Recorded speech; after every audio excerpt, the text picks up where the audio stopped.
Welcome to the FACTORYISH podcast. I'm your host, Kirk Hansen, and I am here with good friend Zip and owner of Street Metal Concepts. How's it going, my friend? I'm doing well. How are you, Kirk? Good, good. So this is episode 1, and what is the FACTORYISH podcast? Well, it's really going to be covering everything that Street Metal Concepts is and what you guys are doing and what's kind of unfolding there. And we just kind of, want to talk about, well, let's first start off, what is Street Metal Concepts? We're a hot rod shop, custom car build, primary classics. We specialize in making old cars a lot better and, nicer, more fun to drive, a lot more power, all the cool stuff everyone loves. Yep. So, and Street Metal Concepts is in Sanford, Florida, and it's about 4 blocks from downtown Sanford. Is that correct? Yep. And then what's cool about why we're starting this podcast is the expansion of Street Metal Concepts. We're in a new location that you have broken ground in and have begun to dive into. And how much square foot is this new location going to be? It's 9,000 square foot. Yeah. So, and you're also going to keep the location downtown as well. Is that correct? Yeah. That one we're going to convert into primarily paint and body shop, so we can kind of separate the two processes. That's very commonly not fun to mix. Yeah. And, right now, financially, it was the smartest move for us to expand to an additional shop, just really because of the amount of space we needed to have the space for all of that to occur in. Just wasn't really obtainable with today's commercial market. And the second location, as you may hear in the mic, is right next to Sanford Airport. Yeah, we are on their property. So this building actually was part of the military complex when this was a military airport, correct? Built by the Navy. Yep. So, which is pretty cool. There's a couple other automotive places here within this vicinity. There's Holly's not far from here. Is that correct? Yeah, they're right around the corner. Real Deal Steel. They make right. all the new bodies for first-gen Camaros, second-gen Camaros, and Firebirds, I believe. Tri-5s, I think they're actually probably most well-known for. 66, 67 Nova. Yep. Real great group of guys over there, too. Yep. And Davis Customs is right around the block, too. Yeah, we can see him right outside. Yep. Does Volkswagen restorations and custom work. But really, the show is to kind of unfold what is going on with Street Metal Concepts, the do's and don'ts of running your own business. You've gone through tons of that. So it'll be an opportunity to kind of coach people along that really want to jump into this, and also to connect the people that you've done work for, vendors that you've created relationships with.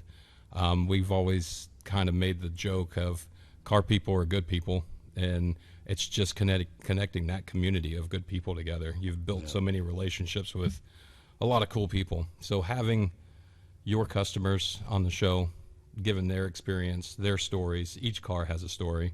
You've experienced that. Oh, yeah. It's all about a story. Everybody has their own individual reason why they pursue completely unnecessary toys, to be honest. And it's almost more about the people, the relationships that are built. I've became friends with lots of people I would have probably never became friends with under normal circumstances. And, the cars are the mediums that make those connections. Yeah. And even through these vehicles and these cars and everything, your team has grown through. I mean, it was just two. It was just you and Dom that started this. Right. How many years ago did Street Metal Concepts start? I guess technically, excuse me, maybe 2009 era. That was the pet name for my garage at my house. And I had left the restoration work and went into collision and was making pretty good money doing that, and had my own hot rods, and so I would buy a car, play with it, fix it up, do things, whatever, sell it, do another one. It wasn't really a flip motivation. I think it was more just a hobby, and and getting to play with different cars and own different cars.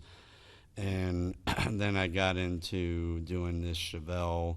I bought a pretty shitty Chevelle, and continued from there, and restored the body, and then decided to get into an LS swap because I never did that before. And and then by the time we decided to open the business, which I talked with Don, and we've been friends since I think I was in 8th grade. He was in 9th grade. That's hanging cool. Out at the skate shack in Inverness, and he was working for he worked for like a very high-end exotic car restoration shop, so they were doing vintage Ferraris and multi-million-dollar cars, and he had excelled further than myself, to be honest, as far as skill set and knowledge in the process, and we decided to link up and go after this. He wasn't working there anymore, and it was working for more of this kind of shop as far as resto mods, if you will, and they wasn't happy there. I guess that's all I have to say there. And and so I was like, hey, let's want to go after this, and he did, and so we're pretty much 10 years in now. Officially doors open would be June 1st of this year, would be 10 years, like doors open.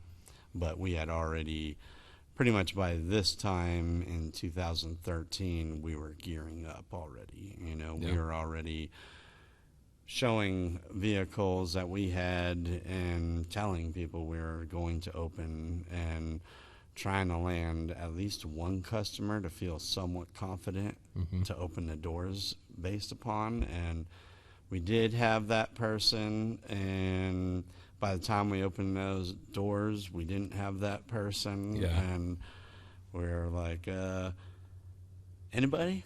And we knew we wanted to do things right. We wanted to do things better than we have seen them done at shops we've worked for, at vehicles we've seen be built. And so we really weren't going to change that, and we were going to suffer as much as we had to, I guess. And we've had to suffer for much longer than anticipated. But for me, willingly, like I kind of enjoy the fight, the drive, the road, how the path to get there. It's there's nothing easy about it at all. And that there's a thing to be said. The path to do it right is sometimes the more difficult path. It's always more difficult. I often tell people, who compare costs with us versus other places, we usually are more expensive than most places around, in the general area. There are other shops out there that are far more expensive than us, but we do more. We don't charge more. We do everything you should do to end in the right result. We use the right products and the right materials to end up with the right result. And now, it was started off with you and Dom. You grew into 3. Now your team is how many? There's 14 of us right now. Wow. Yeah. I have 2 more guys that are pretty much hired. We need to get this open to have room, as there is no room. Yeah. And what's cool too is I've talked to a handful of guys at the shop, and every one of their stories is really cool, how they got connected with you. And it's truly like every person that I talk to, it's the freedom of being able to build something cool, or having that freedom to explore or use their knowledge on a build, and it's just it seems like you have a lot of happy guys that are willing to put in the time and do the work as well. Yeah, absolutely. I mean, I couldn't be more proud of the team we have.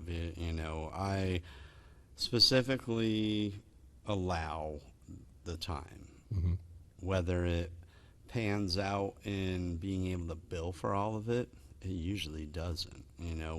Pretty much as a rule, if a guy's working on a car for the 8-hour day he's at the shop, the customer doesn't get billed 8 hours. Right. And if you're getting into an experimental thing and struggling on something, there's things that, we build one-off stuff that nobody's done before. So we need to experiment and figure out how to get there with a quality result.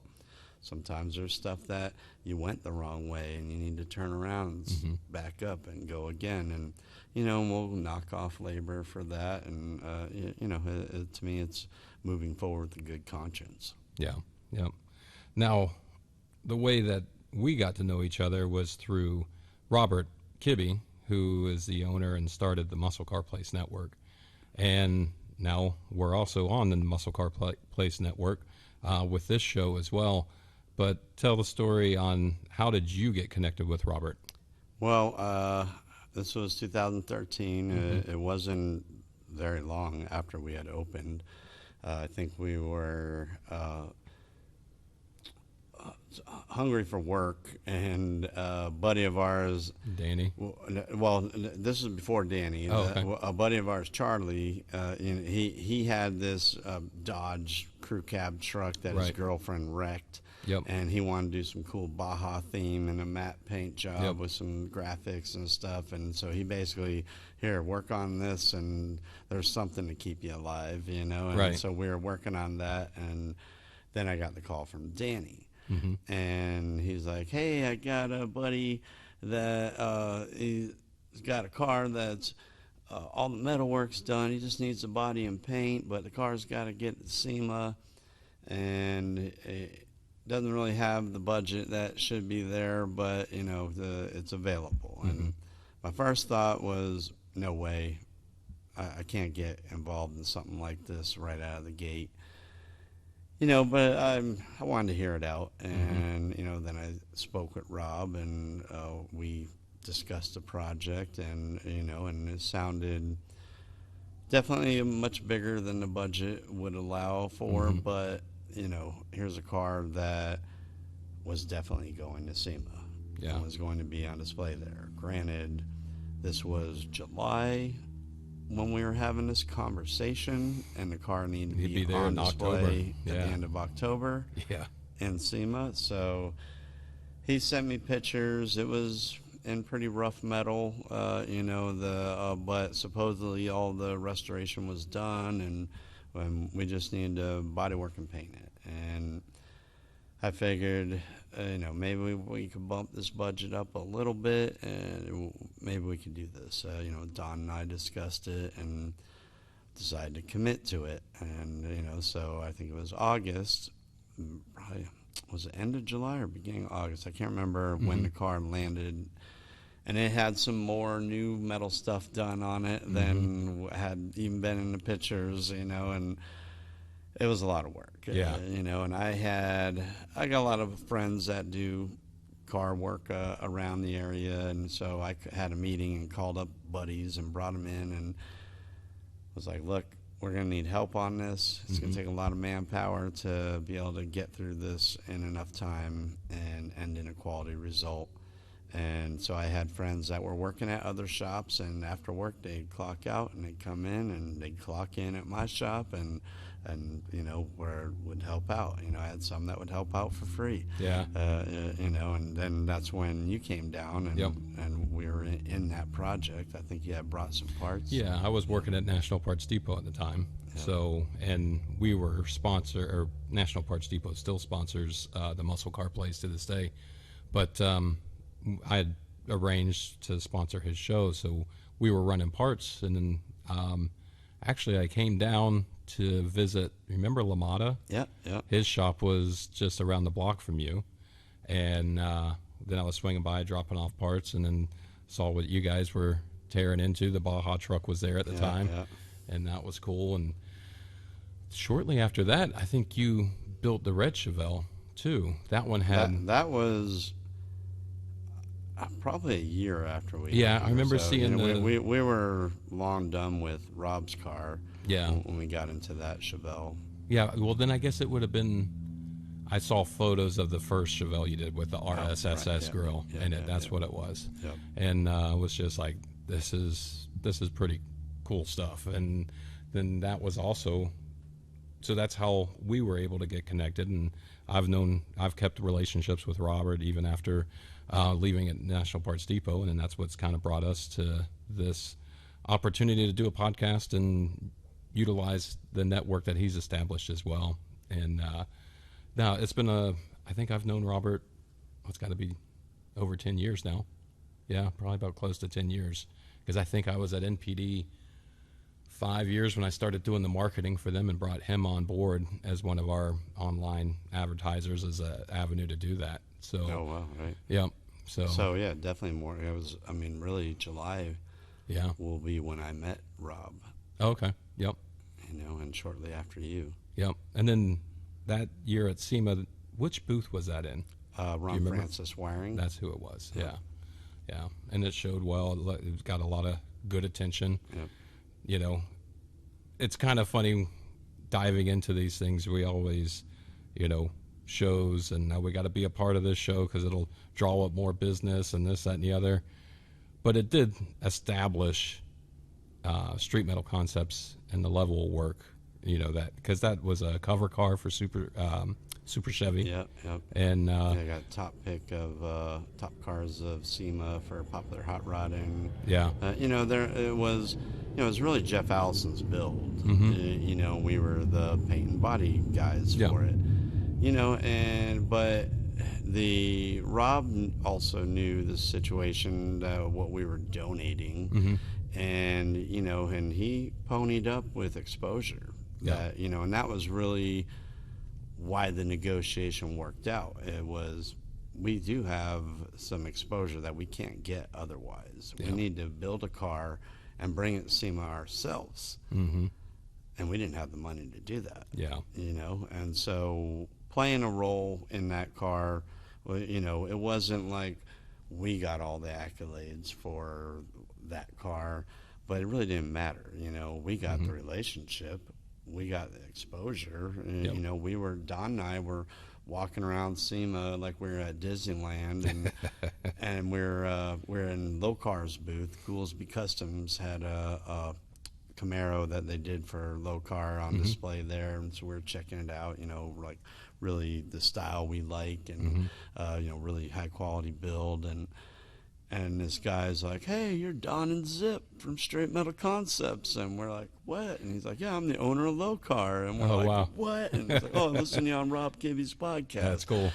Okay, you know, and that was kind of the ding. You know, okay, this is why we do this. Is the word spreading. And you know, and a customer comes into the shop, and we got a plaque on the wall with a car on the cover of Super Chevy, and they're like, okay, you know, to me, that doesn't validate anything. No, you know, I know. There's been plenty of cars that I've seen in magazines that I've seen in person, and I'm like, but it does for a lot of people, you know, and it gave us credentials that, you know, were well deserved, I believe. Yeah. Yeah, well, we're a product of the '90s, so being in a magazine was all the rage, man. That if you was could the get your dream. car in a magazine, that was the thing. It's really changed a lot since then. Yep. But all right, well, from that journey of going through SEMA and kind of going through that, you had deemed the title Factoryish. Where did that come from? That was before, this was pre-June of 2013, before we even opened the doors, you know, gearing up, you know, okay, we need to make some T-shirts. And so I had our logo used to, the spoke, you know, was inside a fender well that was kind of dumped, you know, and so we thought that looked cool. And then we wanted to put something on the back, and Don and I were both talking about this, and something that kind of just embodied what our style was, I guess, you know, and we're both like not to lose the appeal of the classic car it is, make it work a lot better, make it fit a lot better, make everything about it better, but it's still a cool old car. Yep. You know, and our buddy Chad, Don and I's friend, I mean, you know, he's another high school buddy, you know, and I probably shouldn't give him credit because now he's going to want royalties. But, but, you know, and he ished everything. He would always put ish on the end of every word. And then I was like, oh, let's put factory-ish on the back of the shirt. And you know, Don's like, yeah, that's cool. You know, we're two dudes maybe opening a shop, you know, and like, there was really no plan on that. Yeah. Then we were at a Super Chevy show with Don's car and Don's dad's truck, and we had T-shirts. We didn't have a shop, you know, and we're oh yeah, we're opening up a shop. We're gonna do high-end work, and then somebody was like, oh, cool. Factory-ish. Can I buy one of those shirts? And, you know, they didn't know who we were. They didn't know who Street Metal Concepts were, but they wanted a shirt because it said Factory-ish on it. Yep. And that was another bing. You know, like, oh, okay, you know, and so. And what's cool with that title is it pertains to anything. Classic muscle cars, mini trucks, bikes. Anything you want to apply to it, man. It doesn't matter. This is, you know, little off, but, you know, I had sold a T-shirt to some guy on Instagram and shipped it to him, and he sends me a picture. He's got the shirt, like, folded up to where all you can see is the word factory-ish, and he's got it wrapped around his wife's fake boobs. And so there's another avenue that it can apply to. They are factory-ish. Well, I know the goal with that brand, we have a whole stockpile of different designs that we've done over the past. So we're going to be launching more apparel online, and that's going to help support the show and different avenues that this is going down as well. So getting the details out of which service we're going to use for now is the goal, but we'll be able to launch. We got the Chevelle design, we have a Firebird design, we have a handful, all the different ones that we've done over the years for Street Metal Concepts with the multiple vehicles that your team has built. So we can bring all those retro designs and get those launched and have those available too. So that's one thing on the agenda for us to do. And then also the FACTORYISH.com is the goal with that is to have a retail site and have a retail site that we publicize with products that we stand behind, things that you've come across, you feel is a product that Street Metal Concepts has used, has installed, has put their hands on it, has been able to go, yes, this is, we stand behind it, it's quality. And maybe even down the road, some Street Metal Concepts own built products that will be available there as well. So it's still in its beginning stages, but look forward to FACTORYISH.com to be a source of being able for apparel and also just really cool retail site as well of good quality parts and items that we stand behind.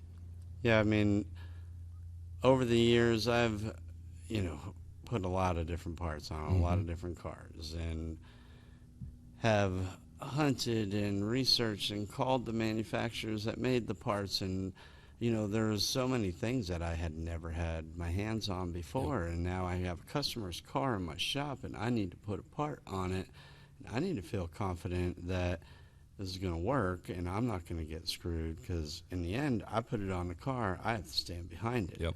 You know, and we've been screwed plenty. Oh, I know. You know, and it's not worked out well in a lot of scenarios. But, you know, having your own experiences like that will let you know what does work and what doesn't, you know, and we are happy to stand behind those that stand behind their own. Yep, that's cool. And again, this is the place where we're wanting to create that community and create those connections, and these are all connections that you've made over the past decade, you know, and I've been in this industry for, well, gosh, almost 2 decades now. So these are, looking forward to have those interviews of people that we've been able to establish these relationships with and hear their story. Like, there's so many cool stories of people that figured out, hey, there's a need here, and filled that demand, and it just blew up into an awesome business and is extremely successful. There's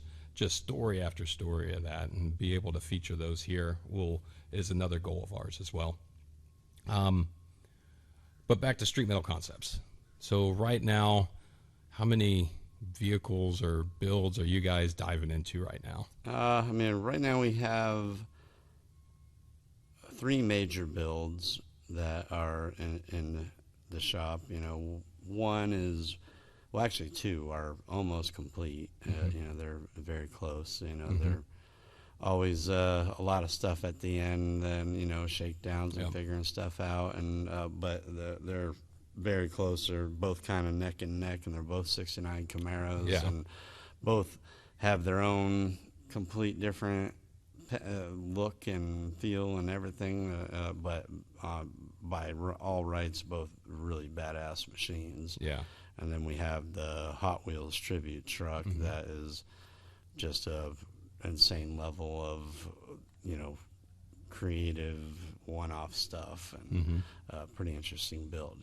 That's really going to be a really nice vehicle. Yeah. That's wicked, and I think it's going to be something that'll be a lot of fun for a lot of people to see, hear about, and and obviously for Steve, it's going to be a wonderful vehicle for him to own. Yep.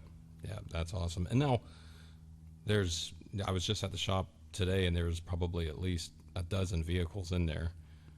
A lot of the vehicles that you're doing work on, are they engine swaps, AC installs, paint and body? Like, what is lot of the typical work? It's kind of all over the place. The paint and body side, where we've pretty much primarily been doing paint and body on our full builds. A little bit of paint and body on some mod stuff, if we have a car it was already a nice car, and we're doing a sheet metal engine bay fab, and and some cool trick parts, and we'll paint and body that stuff, and and we're kind of gearing with the other shop being just a paint and body shop, to it's just servicing this shop. It's not like a good place to get your car painted, because it's getting old paint. Right. But basically, we're very, very picky about our paint and body. It's extremely expensive, and for a good reason for those that want it. And,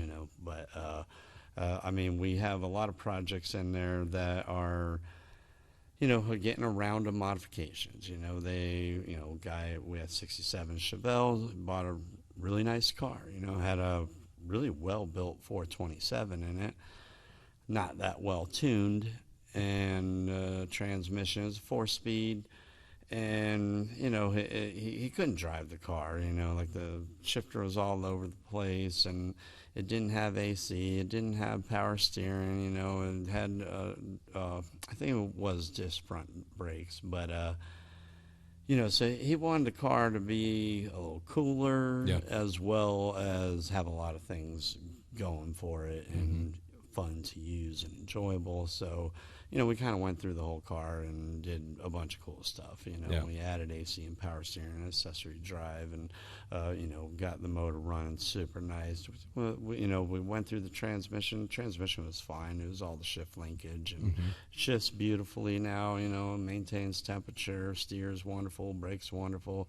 Great car to use. It was, as always, a little more stuff than we anticipated going in, and we got pretty much to the end, and he's like, awesome, I'm happy, I love it, let's do wheels too. And nice. It's great. And we have a fair share of cars in there that weren't built so well, and we're undoing and redoing to sort them out to where they can have a car they can use and have a somewhat of reliability to them. Yeah, cool. All right, man. Well, that was a blast, kind of going through and being able to put the first episode together, and where this takes us. The table's long. Let's fill this up with many people. Yeah. And I'm sure we'll have the kids on an episode at some point, and that'll be a rowdy and obnoxious episode. Absolutely. But, you know, just having the people that we have built relationship into, the people that we call family, our car people. So it'll be a blast to do that. And speaking of people that we've invested into, make sure you check out all the shows on the Muscle Car Place.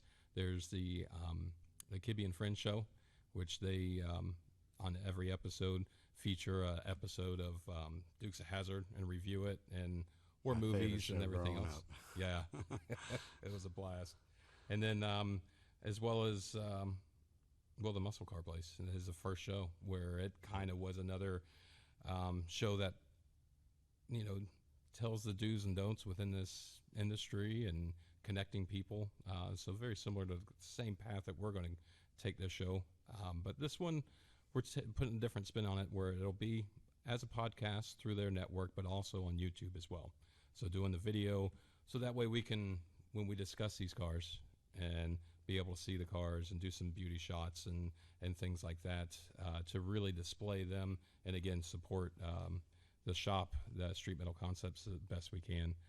So, and then we'll also be getting the Facebook, Instagram up to date when this is launched, and really be able to follow those and really see as things progress with different builds and what's going on in the shop, how this is coming along, the new location, and eventually an opening party, I'm sure, is on the books. That date is not sealed yet. It keeps getting moved, but it's coming down. Pitfalls. Yes, pun intended. But yeah, if you guys enjoy what you're watching here, make sure you like and subscribe, and just feel free to put something in the comments, and we'll be more than happy to answer those down below. Other than that, man, it's fun. I can't wait to do more episodes. Oh, yeah, man. All right, appreciate it. Awesome.